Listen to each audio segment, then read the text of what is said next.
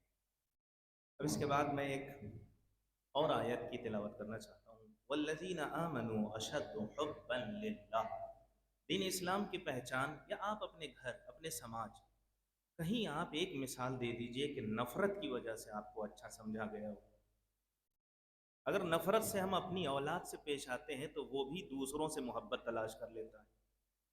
گھر کے اندر جو علی کا چاہنے والا وہ بھی ہم سے نفرت پسند نہیں کرتا، تو پھر یہ کیسے تصور کریں کہ نفرت کے ذریعے ہم دین پھیلا دیں، نفرت کے ذریعے ہم حق بات لوگوں تک پھیلا دیں. نفرت کے ذریعے کبھی دین نہیں پھیل سکتا، اسے پھیلایا بھی نہیں جا سکتا. اس لیے قرآن نے مومنوں کی ایک صفت والذین آمنوا، وہ لوگ جو ایمان لے آئے، ان کی ایک اہم صفت یہ ہے اشد حبا للہ، اللہ کی راہ میں وہ بہت سخت محبت کرنے والوں میں سے ہیں، شدت کے ساتھ محبت کرنے والے. ساری دنیا نفرت پہ آ کر رک جائے مگر علی کا چاہنے والا آخری مرحلے تک محبت ہی پہ رہے. یہی ہماری پہچان ہے. اس کی مثال اہل بیت اطہار کی زندگی لے سکتے ہیں کہ دشمن نے ہر طرح کی حرکت کی، ہر طرح کے کام کو انجام دیا ان سے نفرت کی بنیاد پر، مگر کہیں تاریخ نہیں ملتی کہ معصوم نے وہی پلٹ کر کام کیا ہو. اس کی مثال رسول کی سیرت، وہ ہمیشہ کوڑا پھینکتی تھی، جس دن نہیں پھینکا اس دن دیکھنے پہنچ گئے. اگر کوڑے کے مقابلے میں رسول برا بھلا کہہ دیتے تو کیا وہ ایمان لاتی؟ اسی طرح ہمیں بھی اپنی مجلس، محفل، شعر، شاعری، سلام، اپنے قصیدے، اپنے نوحے میں بھی کسی چیز کا خیال رکھنا ہے. اب اس کے بعد میں گزارش کروں گا حجت الاسلام علی جناب مولانا فاضل حسین صاحب سے کہ وہ آئیں اور اپنے معروضات کو آپ کے سامنے پیش کریں.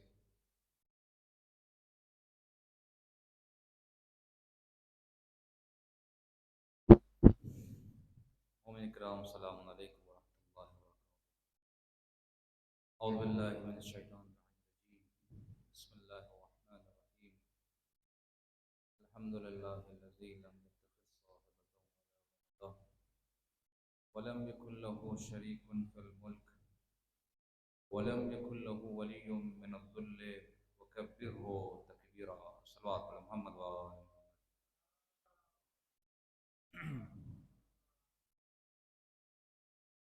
آپ کے سامنے یہ جلسہ جو اجلاس منعقد کیا گیا ہے، تقریباً اس کے مقاصد کو آپ کے سامنے بیان کیا جا چکا ہے. قرآن مجید اس موضوع کے اوپر متعدد آیات پیش کرتا ہے.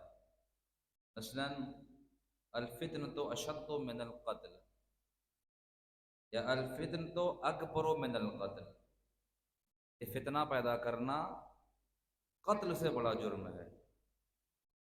یا فتنہ پیدا کرنا جرم، ایک ایسا جرم ہے کہ جو صرف ایک انسان کو نہیں پورے سماج کو متاثر کر دیتا ہے. رسول اکرم صلی اللہ علیہ وآلہ وسلم نے فرمایا کہ جو انسان فتنے کو جگاتا ہے، فرماتے ہیں فتنہ سویا ہوا ہے، جو انسان فتنے کو جگاتا ہے اس نے پوری انسانیت کو متاثر کر دیا ہے. یعنی اس کا مطلب یہ ہے کہ فتنہ صرف ایک انسان کو نقصان نہیں پہنچائے گا، ہر انسان کو نقصان پہنچا سکتا ہے، ایک انسان کو نہیں، پوری سماج اور معاشرے کو متاثر کر سکتا ہے۔ تو کیوں نہ ہم سماج میں پیار، محبت، امن، شانتی کے ذریعے سے اپنی باتوں کو پہنچائیں۔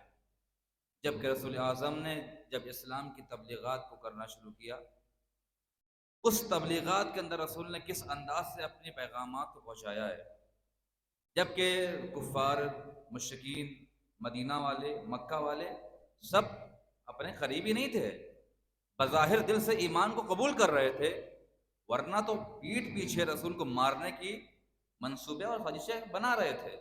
لیکن اس کے بعد رسول نے اپنے اخلاق کے ذریعے سے، اپنے پیار کے ذریعے سے، امن کے ذریعے سے اس فتنے کو دبایا، اور دبانے کے بعد رسول اعظم نے جب اسلام کا تبلیغات شروع کی تو اس کے بعد جو ایک عجیب بدلاؤ اور تبدیلی آئی وہ رسول کے اخلاق کے ذریعے سے۔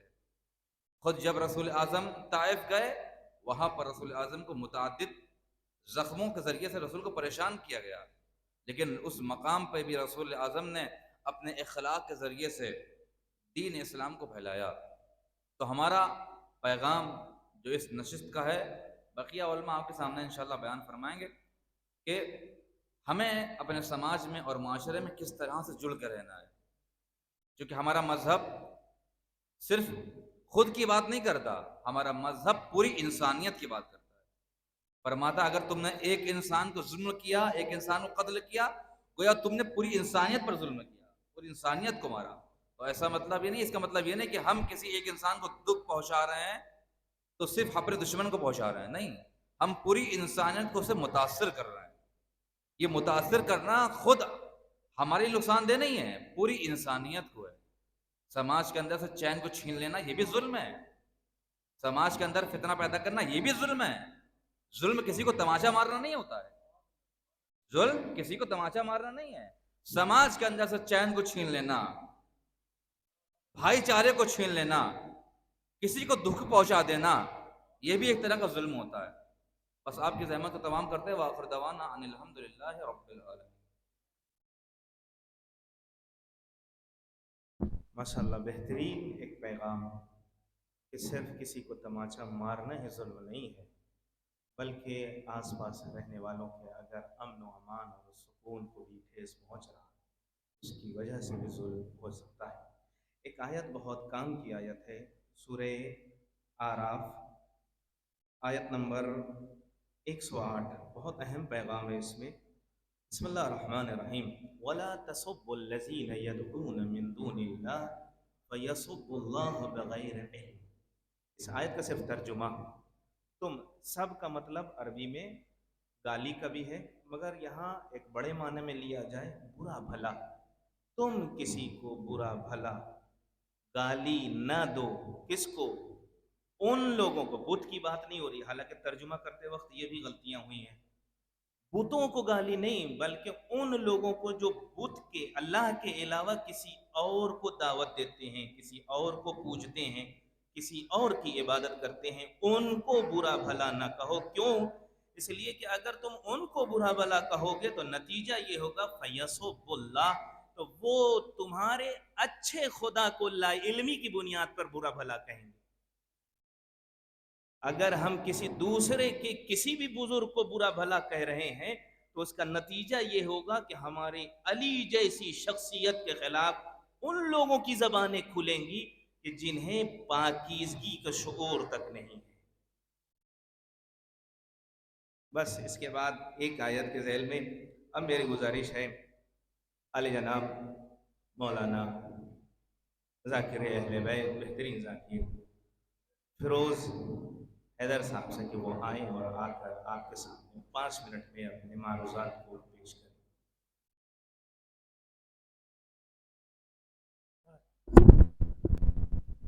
اعوذ باللہ من الشیطان الرجیم، بسم اللہ الرحمن الرحیم۔ شکر گزار ہیں شیعہ علماء بورڈ، صدر صاحب اور تمام علماء کے کہ جنہوں نے اتحاد امت اور ہماری ذمہ داریوں کے عنوان سے اس پروگرام کو رکھا۔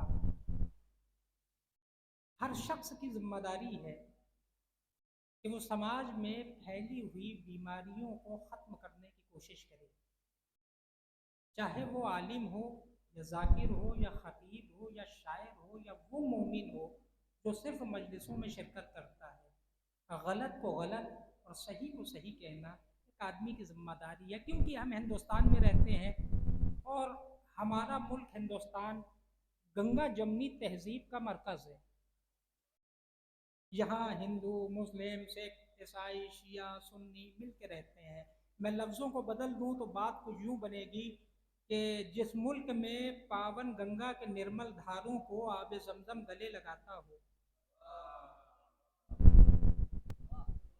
صلوات پر محمد و آل محمد۔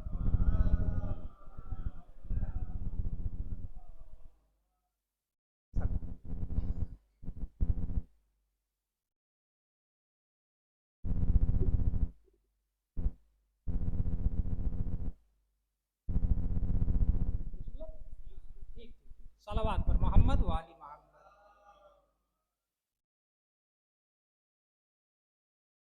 یہ وہ ملک ہے جو اتحاد کا مرکز ہے، جہاں اوم بھور بھوسوا تس وتر ورینیم کے کاندھوں پر قل هو اللہ احد کا قافلہ رواں دواں ہوتا ہو۔ ایک ایسا ملک جو اتحاد کی کشتی کے اوپر سفر کر رہا ہو، وہاں پر اگر کچھ باتیں وجود میں آ جائیں جو کسی کی دل آزاری کا سبب بنتی ہوں، تو یقین مانے وہ شخص نہ ہندو ہے، نہ مسلمان ہے، نہ شیعہ ہے، نہ سنی ہے، بلکہ وہ ایک شر پسند انسان ہے جس کا پورا کام ماحول کو خراب کرنا ہے، لوگوں کے دلوں کو توڑنا ہے اور اتحاد کو خراب کرنا ہے۔ دیکھیے، یہ ضروری نہیں ہے کہ جو علماء کے لباس میں بیٹھے ہوئے لوگ ہوں وہ عالم ہی ہو۔ کتابیں لاد دینے سے گدھا عالم نہیں ہوتا۔ یہ ضروری نہیں ہے کہ جو چار کتابیں بغل میں دبائے ٹہل رہا ہو وہ بہت بڑا عالم ہو۔ داڑھی رکھ لینا عالم ہونے کی علامت نہیں ہے، اونچی ٹوپی یا عمامہ پہن لینا عالم ہونے کی علامت نہیں ہے، بغل میں کتابیں دبا لینا عالم ہونے کی علامت نہیں ہے۔ یہ زبان بتائے گی کہ تم عالم ہو کہ نہیں ہو۔ اگر تم فتنہ پیدا کر رہے ہو اپنی زبان کے ذریعے، اپنے بیان کے ذریعے، اپنے قلم کے ذریعے فساد پیدا کر رہے ہو اور لوگوں کو جوڑنے کے بجائے توڑ رہے ہو، تو یقین مانے وہ امام حسین کے منبر پہ بیٹھا ہے لیکن کام یزید کا کرتا ہے۔ ہماری پہلی ذمہ داری ہے کہ ہم یہ پہچانے کہ عالم کون ہے اور کون نہیں ہے۔ مولا کائنات نے کہا تم اپنی زبان کے پیچھے چھپے ہو بولو تاکہ پہچانے جاؤ۔ کس معصوم نے کہا ہے کہ تم اپنے لباس کے پیچھے چھپے ہوئے پہنو تاکہ پہچانے جاؤ؟ ضروری ہے جو شیروانی پہن کے آ رہا ہو وہ عالم ہو؟ یہ علماء کا لباس نہیں ہے، یہ شرفا کا لباس ہے۔ ضروری تھوڑی ہے کہ جس نے ٹوپی رکھ لی ہو وہ بہت بڑا عالم ہو۔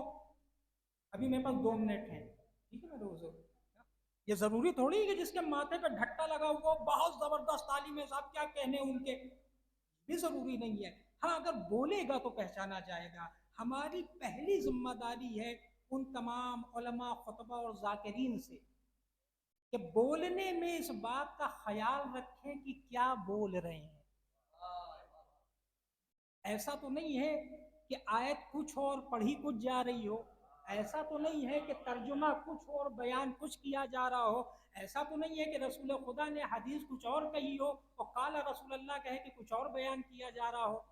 سرکار، ہماری ذمہ داری ہے کہ ہم بولنے سے پہلے 1000 بار سوچیں کہ ہم کیا بول رہے ہیں، اور سننے والوں کی ذمہ داری ہے کہ جو ہر جملے پہ ہاتھ اٹھا کے کہتے ہیں سبحان اللہ، غلط پہ بھی سبحان اللہ اور صحیح پہ بھی سبحان اللہ، ان دونوں سبحان اللہ پہ مومنین کی ایک بار سبحان اللہ۔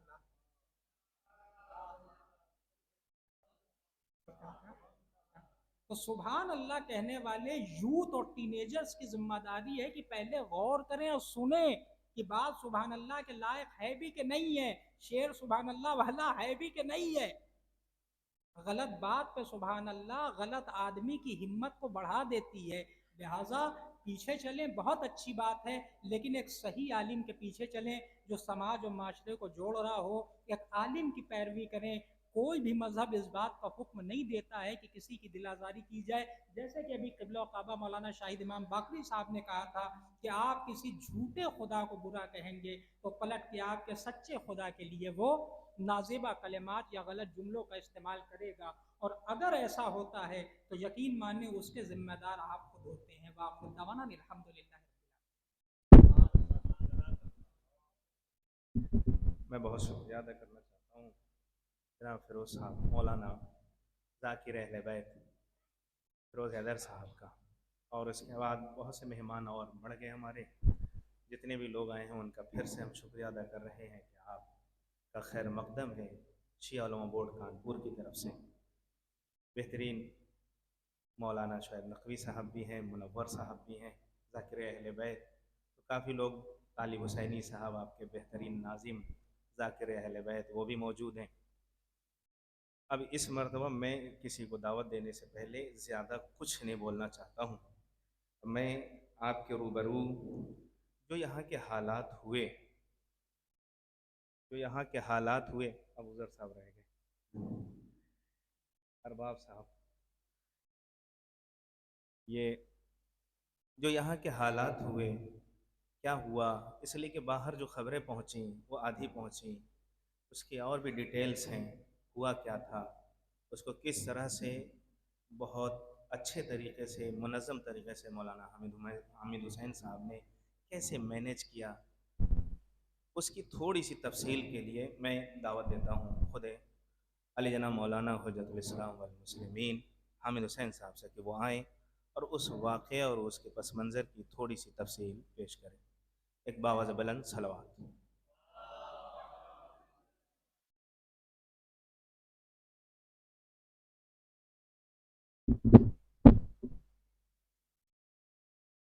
لا حول ولا قوة إلا بالله العلي العظيم.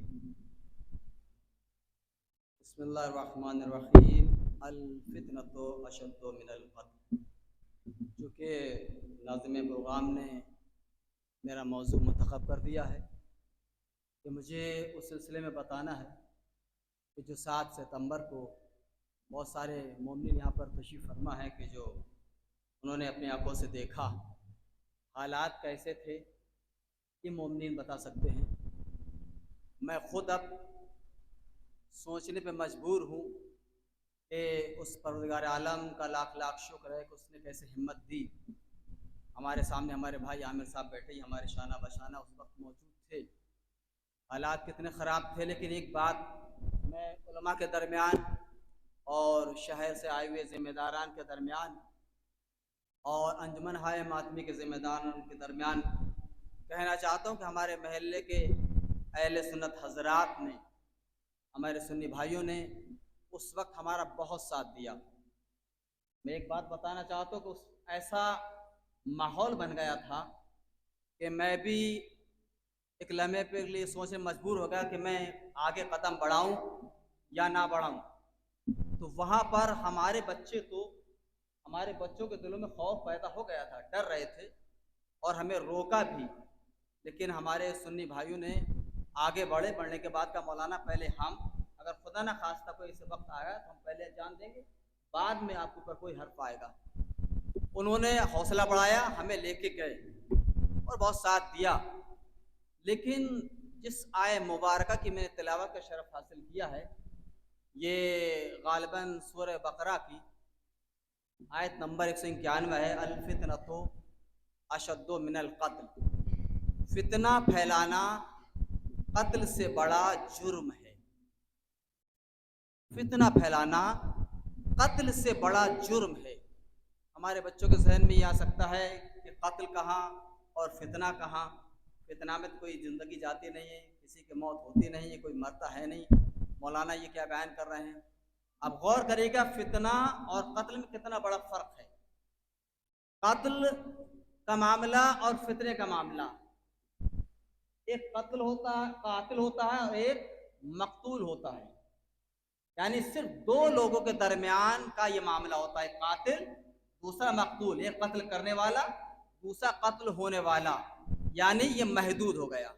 اور فتنہ اس چیز کا نام ہے، وہ لوگ بہت آسانی سمجھ سکتے ہیں کہ جن کا دیہات سے تعلق ہے، جیسے ہمارے نواب بھائی بیٹھے ہیں جن کے کاشت ہے، کھیتی باڑی ہے.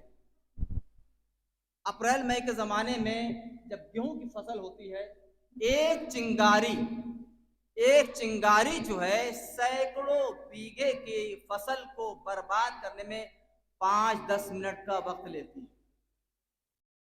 غور کیا، الفتنۃ اشد من القتل، فتنہ پھیلانا قتل سے بڑا جرم ہے۔ تو کیوں نہ ہم آج ہمارے بچوں کے پاس وہ چیزیں موجود ہیں کہ ہم بہترین پیغام دے سکتے ہیں۔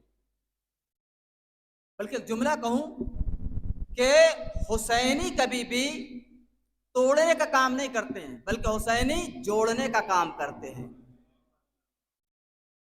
حسینی کی پہچان یہ ہے، اب آپ جہاں جہاں دیکھیں، چاہے وہ امامے کی شکل میں ہو، چاہے ٹوپی کی شکل میں ہو، چاہے بغیر ٹوپی کے ممبر تک آتا ہو، چاہے شاعر ہو، اگر اس کی گفتگو، اگر اس کا کلام، اگر اس کے اشعار قوم کو جوڑنے کا کام کر رہی ہے تو سمجھ لے حسینی ہے۔ اگر قوم کو توڑنے کا کام کر رہی ہے، کچھ بھی ہو سکتا ہے لیکن وہ حسینی نہیں ہو سکتا۔ اس وقت حالات کیسے بنے تھے، یقین جانیے گا، میں نے کہا، میں پھر اس کو دوہرا رہا ہوں کہ ہمارے محلے کے اہل سنت حضرات نے بہترین کام کیا، اور یہاں تک میں نام بھی 2-4 لے دیتا ہوں، پرویز بھائی بندی والے، راشد، ملو بھائی، یہ کچھ ایسے لوگ تھے کہ جنہوں نے ہمارے حوصلے کو بڑھایا اور کہا ڈریے نہیں، آپ چلیے، اور ہمارے گھر سے لے کر نواب ممتاز صاحب جو ہماری انجمن کے صاحب ویاض ہیں اس گھر تک لے کے آئے، اور ہمارے اندر اتنی ہمت تھی کہ ہم اور آگے بھی بڑھیں۔ کچھ لوگوں نے کہا کہ نہیں، آپ لاری پار تک چلیے، لیکن انہیں میں سے کچھ نے منع کر، نہیں، آگے جانے کی ضرورت نہیں، بس جو کچھ کہیں گے مولانا یہیں پر کہیں گے۔ پھر وہاں پر بہرحال فورس بھی آ گئی تھی، انہوں نے کہا کہ 1 منٹ 2 منٹ کی آپ ویڈیو بنا کے وائرل کر دیے، ویڈیو بنائی، وائرل بھی کی گئی، یعنی ان کا ساتھ رہا۔ تو کیوں نہ ہمارے بچے ایسا کام کریں کہ ہماری قوم یکجا ہو، محبت پیدا ہو، بھائی چارگی پیدا ہو۔ کیوں ہم ایسی گفتگو کریں؟ اب ہمارے چھوٹے بھائی نے ایک بہت اچھا اشارہ کیا کہ کوئی بھی ہو، بس یہ دیکھیے گا اس کی گفتگو کیسی ہے۔ امامہ لگائے ہے، ٹوپی لگائے ہے، بغیر ٹوپی کے ہے، اس کی گفتگو سے اندازہ لگا لیے گا کہ وہ عالم ہے یا عالم کی شکل میں ہمارا اشارہ ہی کافی ہے، کچھ اور ہے۔ تو حالات جو بنے تھے، اتنے خراب حالات ہو گئے تھے، لیکن اس پروردگار کا لاکھ لاکھ شکر ہے کہ انہوں نے سہارا دیا، پھر ہمارے نوجوان آگے بڑھے، اس حالات کو کنٹرول کیا۔ یہ جو پروگرام رکھا ہے علماء شہر کانپور اور انجمن ہائے ماتمی شہر کانپور کے ذمہ داران، اس کا مقصد صرف اور صرف یہی ہے کہ جو غلطی ایک ہمارے بچے سے ہوئی، یہ غلطی کوئی دوبارہ شہر کے کسی بھی محلے میں بچے کی ہمت نہ پڑے کہ ایسا اسٹیٹس یا کوئی ایسا میسج لگائیں کہ جس سے ماحول خراب ہو۔ یہ علماء کی ذمہ داری ہے، علماء کے ساتھ ساتھ ذمہ داران جو انجمن ہائے ماتمی یا مومنین کی برابر کی ذمہ داری ہے میرے عزیزوں۔ یہ کہہ کے قطعاً آپ نہیں چھوٹ سکتے کہ ہم سے کیا مطلب، نہیں میرے عزیزوں، آپ سوچ سکتے ہیں، بہت ساری چیزیں میرے ذہن میں دل ہے، میں بیان نہیں کر سکتا۔ اگر خدا نہ خواستہ کچھ ہو جاتا، ایک بچے کو بھی نقصان پہنچ جاتا، کیا میرے اندر یا کسی کے اندر ہمت تھی کہ اس آگ کو بجھا سکتا؟ ناممکن تھا میرے عزیزوں۔ اس اللہ کا لاکھ لاکھ شکر ہے کہ اس نے سامنے والوں کو سمجھنے کی صلاحیت دی، اور اللہ نے ہمیں بھی طاقت دی کہ ہم ان کو سمجھانے میں کامیاب رہے۔ والسلام علیکم ورحمۃ اللہ وبرکاتہ۔ جزاک اللہ۔ ایک حدیث، مسلمان ہونے کی تعریف کیا ہے؟ رسول خدا صلی اللہ علیہ وسلم فرماتے ہیں، المسلم من سلم المسلمون من لسانہ و یدہ۔ ہمارے یہاں مسلمان ہونے کی تعریف بتائی جاتی ہے کہ جو کلمہ پڑھے، مومن ہونے کی تعریف جو کلمہ پڑھے، جو علی ولی اللہ کہے، جو محمد رسول اللہ کہے، جو لا الہ الا اللہ کہے۔ مگر خود رسول فرما رہے ہیں کہ مسلمان وہ ہے کہ جس کے ہاتھ اور زبان سے دوسرے مسلمان سلامت رہیں۔ اگر ہماری زبان سے کسی کو تکلیف پہنچ رہی ہے، اگر ہاتھ سے، تو اپنے اوپر سوال کرنے کی ضرورت ہے کہ کیا میں مسلمان ہوں کہ نہیں۔ اچھا، ہمارے یہاں غلط فہمی یہ ہے کہ مومن ہونے میں ہم لوگ اپنے آپ کو مومن والی کیٹیگری میں رکھتے ہیں۔ قرآن جا کے پڑھیے، پہلا اسٹیپ کا نام ہے مسلمان، مسلم ہونا، اس کے بعد کا مرحلہ ہے مومن، پھر اس کے بعد کا مرحلہ ہے، آخری مرحلے کا نام پھر مسلم ہے۔ اس لیے جناب ابراہیم نے کیا دعا کی تھی؟ وَلَا تَمُوتُنَّ إِلَّا وَأَنْتُمْ مُسْلِمُونَ۔ پروردگارہ، ہماری اولاد میں اس وقت تک موت نہ آئے جب تک وہ مسلمان نہ ہوں۔ یعنی خود یہ ایک تشریح کی ضرورت ہے۔ جب تک صرف زبان پر گفتگو ہے مسلمان، جب دل کے اندر آ جائے تو مومن، اور دل اور باہر دونوں خدا کی مرضی کے اعتبار سے ہو جائے تو اسے مسلمان کہتے ہیں۔ یہ قرآن کی اعتبار سے میں تعریف پیش کر رہا ہوں۔ اب اس کے بعد میں گزارش کروں گا آگے کی گفتگو اور اسی موضوع کے تحت گفتگو کرنے کے لیے علی جناب مولانا حجت الاسلام والمسلمین محمد ذیشان صاحب قبلہ، ان سے گزارش ہے کہ وہ آئیں اور اپنے معروضات کو پیش کریں ایک صلوات کا سہارا۔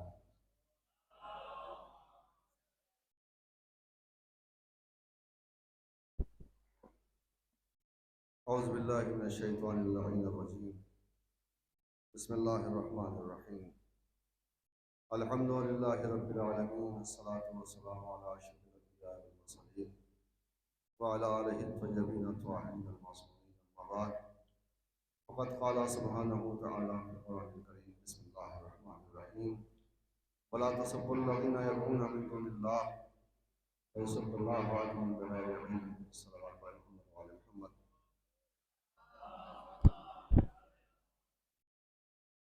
معزز و محترم سامعین اکرام اور نہایت ہی واجب الاحترام علماء شیعہ بورڈ، السلام علیکم ورحمۃ اللہ وبرکاتہ۔ ظاہر ہے کہ اس جلسے کے انعقاد کا مقصد ابھی حالیہ دنوں میں جو واقعات رونما ہوئے ہیں ان یا اس جیسے حالات سے نپٹنے کے لیے راہ حل کیا ہے، اس کی طرف اپنی قوم کے افراد کو متوجہ کرنا ہے۔ اور ابھی آپ نے مسلسل برابر یہاں پر آنے والے علماء کرام اور ذاکرین کرام سے اتحاد امت کے عنوان سے مسلمانوں کے حقوق اور اہل بیت اطہار علیہ السلام کی تعلیمات کی روشنی میں کس طرح زندگی گزارنی ہے سماعت فرمایا ہے۔ دیکھیے، قرآن مجید صرف امت واحدہ پر زور نہیں دیتا، صرف اتحاد بین المسلمین کی بات نہیں کرتا، بلکہ اسلام وہ حسین ترین مذہب ہے کہ جو انسانیت کی بات کرتا ہے۔ یعنی جہاں انسانیت ہی نہیں ہے وہاں مذہب کا بھی کوئی فائدہ ہونے والا نہیں ہے۔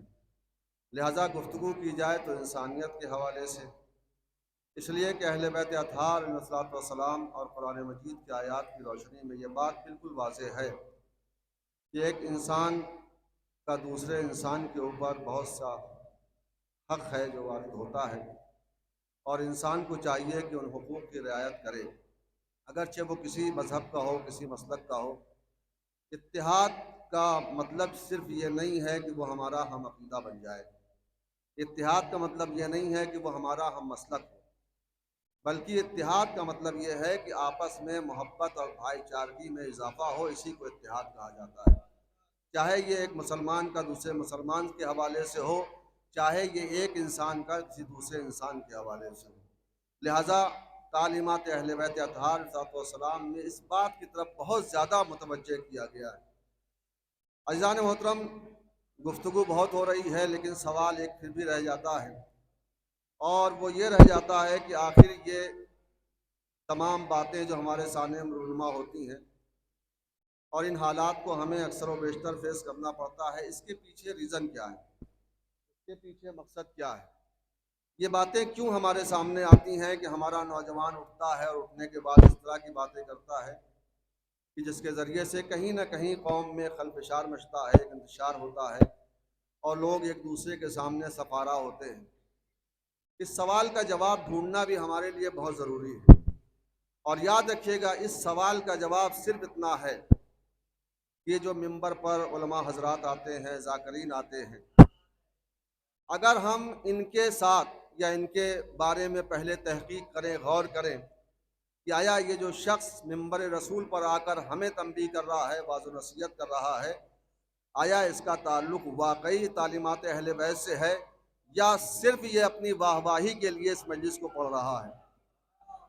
دیکھیے یہ بات ہمیشہ اپنے ذہنوں میں رکھیے گا، اور مجھے اس موقع پر نباز قوم حکیم محمد حضرت قلب صادق صاحب علی اللہ مقامہ کا وہ حسین جملہ یاد آ رہا ہے کہ جس میں انہوں نے بہت واضح کہا تھا کہ اگر ہمارے یہاں ممبر سنبھل جائے تو پوری قوم سنبھل جائے گی، اس لیے کہ عوام محراب کی باتیں کم سنتی ہے، ممبر کی باتیں زیادہ سنتی ہے۔ اور آج ہمارے یہاں المیہ کیا ہے، ہم ہر کسی کو لا کے ممبر پہ بٹھا دیتے ہیں، لہٰذا ہوتا کیا ہے کہ ہمارے ممبروں سے لطیفے پڑھے جاتے ہیں، ہمارے ممبروں سے ادھر ادھر کی باتیں کی جاتی ہیں، اور اس کے نتیجے میں انجم نہائے ماتمی جنہوں نے انہیں بلایا ہے، مدعو کیا ہے، دعوت دی ہے، وہ بھی خوش ہوتے ہیں کہ ہمارا پروگرام بڑا کامیاب رہا، بہت شاندار پروگرام رہا۔ آپ خود تجزیہ کریں اپنی جگہ کے اوپر۔ آپ یہ بتائیے، میں ایک جنرل سوال آپ سے کر رہا ہوں، 2 مہینہ 8 دن ابھی ایام ازا کے گزرے ہیں، ان 2 مہینے 8 دنوں میں آپ نے کتنی مجلسوں میں شرکت کی ہوگی؟ مجھے بتائے، کوئی اندازہ ہے؟ ظاہر سی بات ہے اگر منیمم تعداد بتائی جائے، بالکل چھوٹی سے چھوٹی تعداد، تو میں سمجھتا ہوں کہ یہاں بیٹھا ہوا ہر فرد 50 سے زائد مجلسوں میں شرکت کر چکا ہے۔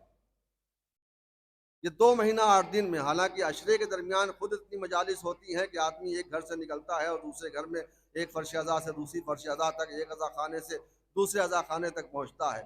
ان 2 مہینہ 8 دنوں میں کم سے کم تعداد اگر تصور کی جائے ایک عزادار حسین کے لیے، تو وہ کم سے کم یاد رکھیے گا 50 مجلسوں میں شرکت کرتا ہے۔ مجھے یہ بتائیے 50 مجلسوں میں شرکت کیا ہے آپ نے؟ اگر میں آپ سے ابھی ایک سوال کروں کہ مجھے یہ بتائیے، اہل بیت اطہار علیہم الصلوۃ والسلام، حضور صلی اللہ علیہ وآلہ وسلم کی آپ میں سے کون ہے جو کسی ایک ایسی حدیث کو بیان کرے جس کا تعلق اخلاق کے حوالے سے ہو؟ میں آپ سے پوچھوں ایک حدیث ہمیں بتائیے، اگر آپ کو عربی میں نہیں آتی تو اردو میں بتائیے، جس میں اہل بیت نے اخلاق کی طرف متوجہ کیا ہو، پیغمبر اسلام نے اخلاق کی طرف بلایا ہو۔ یقیناً آپ بالکل سناٹا ہے میرے سامنے، یہی ہماری مجلسوں کا معیار ہے کہ ہم ان دنوں میں ایک حدیث تک اپنے ذہنوں میں محفوظ نہیں کر پاتے۔ اب یہ کہا جائے کہ چونکہ حدیث سنا ہی نہیں جاتی ہے تو محفوظ کیا کی جائے؟ آج ہمارے بچوں کا بھی یہی عالم ہو چکا ہے، ہمارے بچوں کو بھی ساری چیزیں یاد ہیں۔ آپ پوچھئے ان سے، شعر سنانے کو کہہ دیجئے بہترین اشعار سنائیں گے، نوحہ سنانے کو کہہ دیجئے نوحہ سنائیں گے، لیکن اپنے بچے سے پوچھئے کہ ایک حدیث، اسے بیچارے کو یاد نہیں ہے۔ یاد کیسے ہوگی جب ہم نے بتایا ہی نہیں ہے؟ لہٰذا یہ ضروری ہے کہ ہم اپنے بچوں کو اولاً حدیث کی معرفت کرائیں، کم سے کم ایک حدیث اپنے بچے کو یاد کرائیں ہر سنڈے میں، جیسے آپ کو وقت فراہم ہوتا ہے۔ چھوٹی سی حدیث لے لیجیے، مثلاً حضور صلی اللہ علیہ وسلم کا ارشاد ہے خیر الناس من ینفع الناس، آپ نے فرمایا کہ بہترین انسان کون ہے؟ جو لوگوں کو فائدہ پہنچاتا ہوا نظر آئے۔ تو آپ یہ بتائیے اگر ہمارے بچے کے ذہن کے اندر یہ حدیث محفوظ رہ جائے گی تو کیا وہ بچہ دوسروں کے لیے تکلیف کا سبب بنے گا؟ کیا وہ کسی کو اذیت پہنچائے گا؟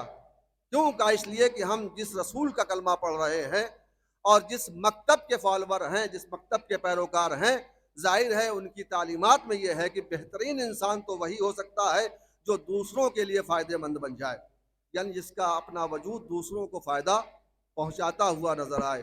تو میرے عزیزوں، ہمیں بہت زیادہ غور و فکر کرنے کی ضرورت ہے اس مرحلے کے اوپر۔ حالانکہ آج ہمارے یہاں ذاکری کا معیار بدلتا جا رہا ہے، ہم کو وہ ذاکری پسند ہے جو ہماری سماعتوں کو اچھی لگتی ہو، جو ہمیں خوش کرتی ہو۔ ظاہر سی بات ہے کان تک سننا ہے، سن کے خوشی منانا ہے، یہی ہماری مجالس کا ایک دستور بن چکا ہے۔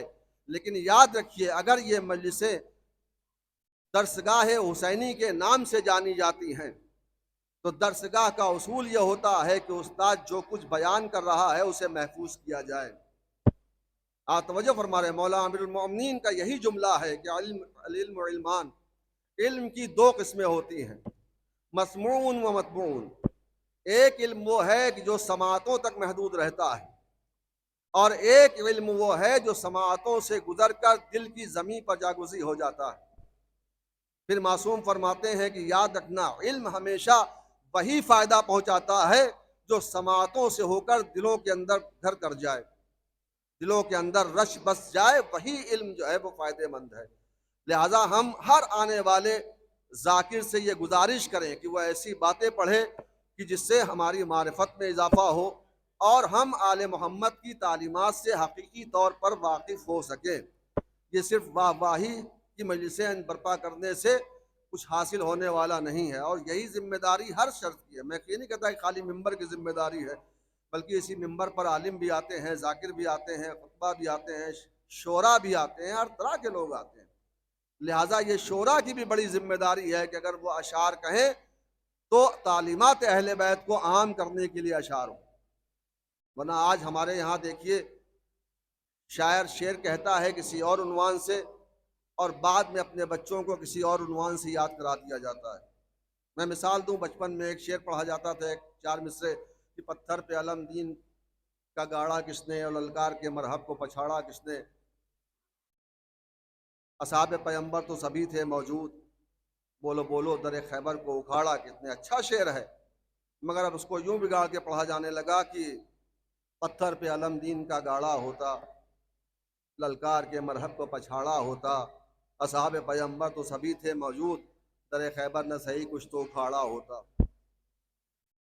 تو جب اس طرح کے اشعار پڑھے جائیں گے تو اب ظاہر سی بات ہے ہمارے بچے کو اسی میں مزہ آ رہا ہے، تو لہٰذا جب وہ معاشرے میں نکلے گا تو وہ اسی طرح کے اشعار پڑھے گا۔ لہٰذا آل محمد کی تعلیم، قرآن کی تعلیم کو ہمیں ہمیشہ پیش نگاہ رکھنا ہے۔ میرے عزیزو، قرآن نے بہت سختی سے منع کیا ہے، ابھی قبلہ نے بھی اسی آیت کی تلاوت کی ہے، وَلَا تَسُبُّوا الَّذِينَ، کہ دیکھو خبردار ان افراد لوگوں کو گالیاں مت دینا، ان لوگوں کو برا بھلا مت کہنا کہ جو اللہ کے علاوہ کسی اور کو پکارتے ہو۔ اور اچھا ایکسپلین کیا ہے شاید باقری صاحب نے۔ نتیجہ کیا ہوگا؟ کیونکہ ہر ایکشن کا ایک ری ایکشن ہوتا ہے۔ اگر آپ ان کے خداؤں کو، ان کے افراد کو، ان کے مقدسات کی توہین کریں گے تو یقیناً پلٹ کے وہ آپ کے بھی مقدسات کی توہین کریں گے۔ تو اسلام محبتوں کو بانٹنے والا مذہب ہے، اور یاد رکھیے گا یہی جملہ مولا امیر المومنین نے اس وقت کہا تھا جب جنگ صفین میں مولا علی کے لشکر سے ایک شخص نے سامنے والے کو گالی دی تھی جو علی کے خلاف لڑنے کے لیے آیا تھا۔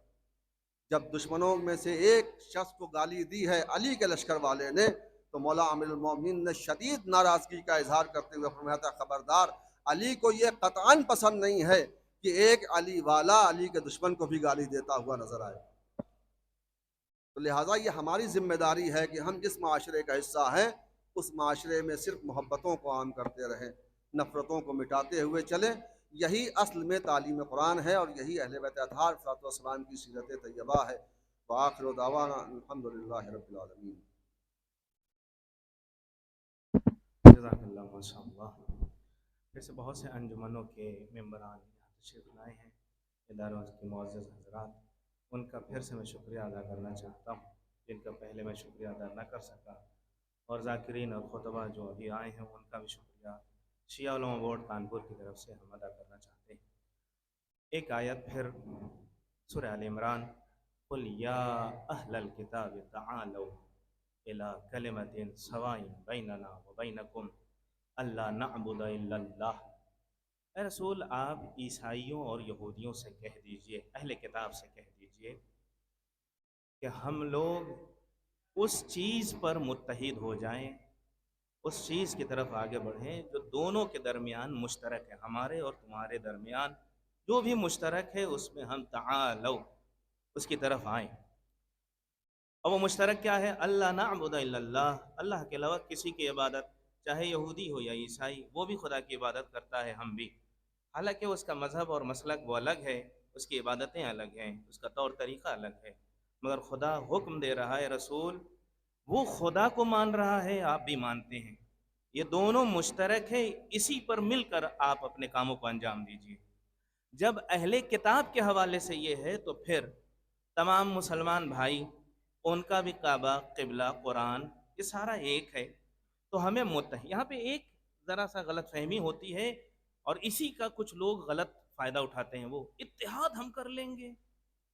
حضور اتحاد کا مطلب، اتحاد کا ہرگز مطلب یہ نہیں ہے کہ آپ دوسرے مسلک کو اپنا مسلک بنائیں، ہرگز یہ نہیں ہے۔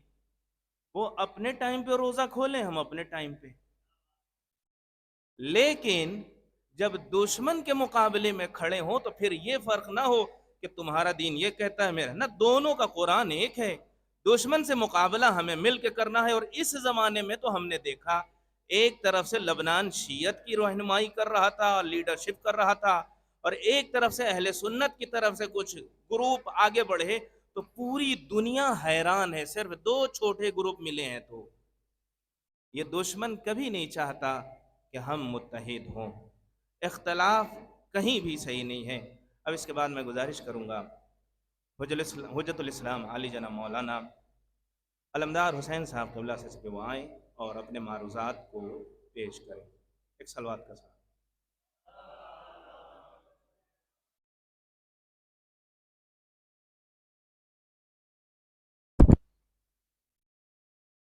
اعوذ باللہ من الشیطان الرجیم، بسم اللہ الرحمن الرحیم، الحمدللہ رب العالمین، الصلاۃ والسلام علی اشرف الانبیاء والمرسلین، اما بعد فقد قال علی علیہ السلام کن فی الفتنۃ ابن اللبون، صلوات پڑھیے محمد۔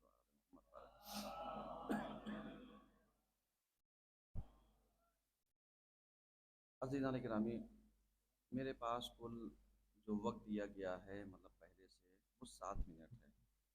7 منٹ میں چند باتیں ہیں، کیونکہ جو جلسہ بلایا گیا ہے، جو ذمہ داریاں دی گئی ہیں، وہ یہی کہ یہاں پر شیعہ علماء بورڈ کی طرف سے دعوت دی گئی، تمام انجمنہائے ماتمی کو، ذمہ داران افراد کو، خطباء، علماء اور دیگر معزز شخصیتوں کو، اور الحمدللہ نحیف سی آواز پہ آپ نے لبیک کہا اور تشریف لے کر کے آئے۔ اس سے یہ ظاہر ہوتا ہے کہ ابھی بھی ہماری قوم میں بہت سارے صلح پسند لوگ پائے جاتے ہیں، چونکہ جو یہاں پر ایک اتفاق کہہ لیجئے یا بچے کی نادانی کہہ لیجئے، جو ہوا اس کے پیچھے کہیں نہ کہیں وہ فکریں جو ہمارے یہاں پڑوس ملک سے آتی ہیں، چاہے وہ خطبہ کے بیانات ہوں، شعراء کے اشعار ہوں، یا ان کے اسٹیٹس ہوں، یا ان کے سوشل میڈیا پر پھیلائی گئی ہوئی وہ تبلیغیں ہوں، کہ جو وہ 1 سیکنڈ میں ریل کو بنا کر کے پیش کرتے ہیں، جس کا نتیجہ یہ ہوا کہ ہمارے نوجوانوں کے ذہنوں کو دور سے کوئی ایسا ہے جو کنٹرول کر رہا ہے۔ آج اس چیز کے سمجھنے کی ضرورت ہے، کیونکہ ہمارے یہاں یعنی یہ فتنہ فساد جو اتفاق ہوا، یہ ہونا نہیں چاہیے تھا، اور اس کا نتیجہ اگر آپ دیکھیے گا تو اس کے پیچھے جو دشمن بیٹھا ہوا ہے، چاہے وہ امریکہ میں ہو، چاہے وہ لندن میں ہو، چاہے اس کے پیچھے وہ دشمن کے اعلی کار افراد ہوں، کہ جن کا مقصد صرف اور صرف اتنا ہے کہ فتنہ پیدا کرو، فسادات پیدا کرو، اختلافات پیدا کرو۔ کس بیس پر؟ عقائد کی بنیاد پر۔ کس بیس پر؟ شیعت کے چہرے کو خراب کرنے کے لیے۔ کس بیس پر؟ عزاداری میں نئی نئی جدیت پیدا کرنے کے لیے۔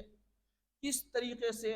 اس طریقے سے کہ معلوم دیا مجلس کو کامیاب بنانے کے لیے کچھ نکات، کچھ روایتیں، کچھ چیزیں اپنی طرف سے گڑھ گڑھ کر کے اس طریقے سے پیش کر دیں کہ ایسے لگے کہ ابھی تک تو ہم نے سنا نہیں تھا، اتنے عالم جو آ کر کے بیان کرتے جا رہے تھے، ایسے لگ رہا تھا کہ ان کی کتابیں اور ہیں اور آج کل کے ذاکرین کی کتابیں اور ہیں۔ تو اس نے جو آج نوجوانوں کو جو میسج دیا ہے وہ یہی دیا کہ تبرہ ہونا چاہیے، تولا ہونا چاہیے۔ انکار کون کرتا ہے؟ لیکن آپ آ کر کے دیکھیے بھی تو کہ اگر اصول دین ہیں تو 5 ہیں، فروع دین ہیں تو 10 ہیں، اور ان 10 میں تولا اور تبرہ کس منزل پر ہے؟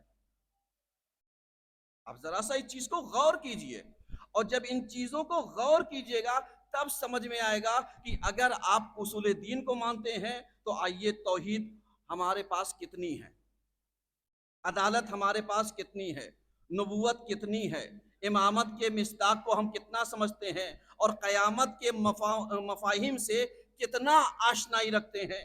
تو جب ان چیزوں کے اوپر اگر ہماری گرفت ہوگی تو سمجھ میں آئے گا کہ ہم اصول دین کو صحیح سے سمجھتے ہیں۔ تو جب ہمارا فاؤنڈیشن صحیح ہوگا تب جا کر کے فروع دین کی بات آتی ہے اور بحث آتی ہے، اور جب فروع دین کی بات آئے گی تو سب سے پہلے منزل جب آئے گی تو جانتے ہیں نماز ہے، روزہ ہے، حج ہے، زکوٰۃ ہے، خمس ہے، جہاد ہے، الی آخر۔ جب ان مرحلوں سے آپ گزریں گے تب جا کر کے تکمیل کس چیز کی ہوگی؟ تولا اور تبرہ پر ہوگی۔ لیکن اگر اسی سیکوینس کو آپ الٹ دیجئے تو یہ الٹنا کس نے سکھایا؟ ان انحرافی فکروں کو ہمارے اندر ڈالا کس نے؟ ظاہر سی بات ہے وہ پڑوس کے ان ریلوں نے جو 45 سیکنڈ کی، 1 منٹ کی، 30 سیکنڈ کی، انہوں نے ایک میسج دیا اور اسی کو نوجوانوں نے اپنے اسٹیٹس پر لگا کر کے بتا دیا کہ اگر ہم نے یہ کام کیا تو بہت اچھا کام کیا، اس کے علاوہ اگر ہماری توحید کمزور ہے تو کچھ نہیں ہوگا، عدل کمزور ہے تو کچھ نہیں ہوگا، نبوت کے بارے میں جانکاری نہیں ہے تو کچھ نہیں ہوگا۔ بس صرف اتنا میسج کنوے کیا گیا کہ ہمیں ولایت آنا چاہیے، ولایت کے مفہوم سے آشنائی ہونی چاہیے، لیکن یہ نہیں بتایا گیا کہ حقیقی ولایت کس کے ہاتھوں میں ہے، حقیقی ولایت کی پہچان کیا ہوتی ہے، حقیقی ولایت کے پیغامات کیا ہوتے ہیں، حقیقی ولایت کے مصداق کیا ہوتے ہیں، حقیقی ولایت کے پیروکار کون لوگ ہوتے ہیں، یہ نہیں بتایا گیا۔ اگر یہ بتایا گیا ہوتا تو آج میدان میں ڈٹنے والے افراد جو آج پوری دنیا کو ایک میسج دے رہے ہیں، ظلم کے مقابلے میں ڈٹے ہوئے ہیں، ہمیں ان کا ساتھ دینا چاہیے تھا، ہمیں ان کے ساتھ آنا چاہیے تھا۔ کیوں؟ اس لیے کہ اگر ہم علی کو جانتے ہیں تو دیکھیں گے علی کے ماننے والے میدان میں ڈٹ کر کے مقابلہ گھر کے اندر کرتے ہیں یا میدان کے اندر کرتے ہیں۔ سمجھیے گا، کیونکہ ریل بنا کر کے ولایت کا اظہار کرنا اور ہوتا ہے، لیکن دشمن کے چہرے کے اوپر سے نقاب کو الٹ دینا، منافقانہ جو چہرہ تھا اس کو آشکار کر دینا، یہ مرجعیت کا کام تھا۔ اور جب مرجعیت نے یہ کام کرنا شروع کیا تو اب آپ بتا دیجئے کھلبلی کسی ہوئی، پریشانیاں کسے ہوئیں، مشکلات کسے پیدا ہوئی؟ تو اب آپ سمجھیے گا مشکلات انہیں ہوئی جنہیں ویزا چاہیے کہاں کا، جنہیں ٹکٹ چاہیے کہاں کا۔ نہ یقین ہو تو آپ اٹھا کر کے دیکھ لیجئے کہ کتنی عظیم عظیم شخصیتیں اس راہ میں قربان ہو گئیں۔ تسلیت کا پیغام کہیں پر آپ نے کتنوں کے اسٹیٹس پر دیکھا ہو تو بتائیے، تعزیت کا میسج اگر ان نوحہ خانوں نے دیا ہو تو بتائیے، تعزیت کا میسج اگر ان ذاکروں نے دیا ہو تو بتائیے، تعزیت کا میسج بہت ساری انجمنوں نے دیا ہو تو بتائیے۔ تو اس کا مطلب کیا ہوا؟ یعنی اس کا مطلب یہ ہو گیا کہ یہ جو میسج دے رہے ہیں ان کا میسج کچھ اور ہے، اور جو یہ ولایت کے پیروکار ہیں ان کا میسج کچھ اور ہے۔ اور جب یہی میسج سمجھ جائیے گا تب سمجھ میں آئے گا کہ یہ جو ہمارے آیات اعظام کہتے ہیں یہ ہمارے سنی بھائی ہماری نفس ہیں، ہماری جان ہے۔ اس کا مطلب یہ ہے کہ آؤ پہچانو نفس کسے کہتے ہیں، جان کسے کہتے ہیں، ان کی اہمیت کیا ہوتی ہے۔ کیوں؟ اس لیے کہ جب تم اشراف پر نظر ڈالو گے، مقاصد پر نظر ڈالو گے اور فتنوں پر نظر رکھو گے تو تمہاری نظر میں اگر فتنہ ہے تو آؤ جنگ صفین کو دیکھو، اگر تمہاری نظر میں فتنہ ہے تو مولا کائنات کے 5 سالہ دور حکومت کو دیکھو، اور اس کے بعد اگر آپ کو دیکھنا ہے تو امام حسن علیہ السلام کے 6 ماہ کے دور کو دیکھو، اور اس کے بعد ان کے ساتھ ہوئی سازشوں کو دیکھو، پھر سمجھ میں آ جائے گا کہ حقیقی پیروکار کون تھا اور سازشکار کون تھا۔ آپ سمجھ رہے ہیں میری باتیں؟ بس آخری بات نتیجہ دینا چاہتا ہوں۔ نتیجہ کیا ہے؟ نتیجہ یہی ہے کہ اگر ہم باہر کے دشمن کو پہچان لیں گے، باہر کے دشمنوں کی سازشوں کو پہچان لیں گے، تو آج جو ڈٹے ہوئے ولایت کے پیروکار ہیں، جو اتحاد کا پیغام دیتے ہیں، جو اتحاد کے لیے اپنی جانیں قربان کرتے ہیں، ورنہ آپ دیکھ لیجئے فلسطین کا مسئلہ کیا ہے، لبنان کا مسئلہ کیا ہے، ایران کا مسئلہ کیا ہے، عراق کا مسئلہ کیا ہے، آج مڈل ایسٹ کا مسئلہ کیا ہے۔ اگر اس چیز کو سمجھیے گا تو آپ کی نظروں میں 2 ہی چیز سمجھ میں آئے گی، ایک ولایت کے حقیقی پیروکار نظر آئیں گے اور ایک ولایت کے مخالفین نظر آئیں گے، اور ان دونوں کے بیچ میں ولایت کے نام پر گمراہ کرنے والے جو نہ اس پارٹی کے نظر آئیں گے نہ اس پارٹی کے نظر آئیں گے۔ تو آج ہمیں منافقوں کا چہرہ بھی آشکار کرنا چاہیے تاکہ پتہ چلے کہ مرجع کا تابع کون ہے، مرجع کا مخالف کون ہے، امام کا حقیقی پیروکار کون ہے، امام کا حقیقی مخالف کون ہے، کیونکہ امام نے یہی کہا تھا کونو لنا زینا ولا تکونوا علینا شینا۔ والسلام علیکم ورحمۃ اللہ وبرکاتہ۔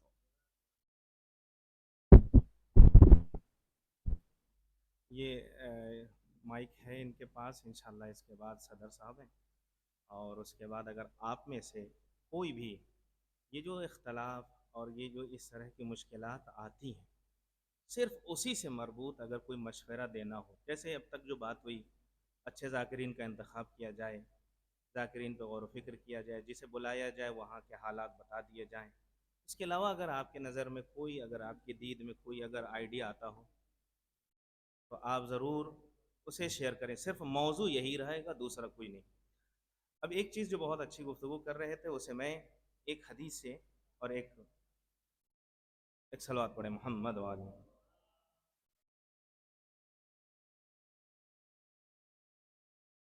امام جعفر صادق علیہ الصلوۃ والسلام کے پاس ایک شخص آیا اور آ کے کہتا ہے یا ابن رسول اللہ، مسجد میں ایک شخص آپ کے دشمنوں کو کھلے عام گالیاں دے رہا ہے، مسجد میں آپ کے دشمنوں کو کھلے عام برا بھلا کہہ رہا ہے، تبرہ کر رہا ہے۔ امام نے فرمایا مالہو لعنت اللہ علیہ، اسے کیا ہو گیا ہے، بلکہ اللہ کی لعنت اس پر ہے جو لوگوں کو ہم سے قریب کرنے کے بجائے دور کر رہا ہے۔ چھٹے امام کی حدیث ہے، اللہ کی لعنت ہے اس پر جو لوگوں کو محبت کی بنیاد پر ہم سے قریب کر سکتا تھا مگر وہ ایک دوسرے ذریعے سے ہم سے دور کر رہا ہے۔ اس لیے معصومین کی سیرت ہی رہی ہے آخری مرحلے تک لوگوں کو راہ حق پر لائیں، آخری مرحلے تک۔ اب آخر میں گزارش کروں گا علی جناب مولانا حجت الاسلام والمسلمین نسیم عباس صاحب قبلہ سے کہ وہ آئیں اور اپنے معروضات کو پیش کریں۔ ان کا استقبال ایک بآواز بلند صلوات کے ذریعے۔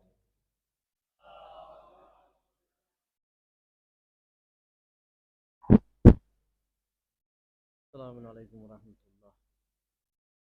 اعوذ باللہ من الشیطان اللعین الرجیم، بسم اللہ الرحمن الرحیم، واعتصموا بحبل اللہ جمیعا ولا تفرقوا۔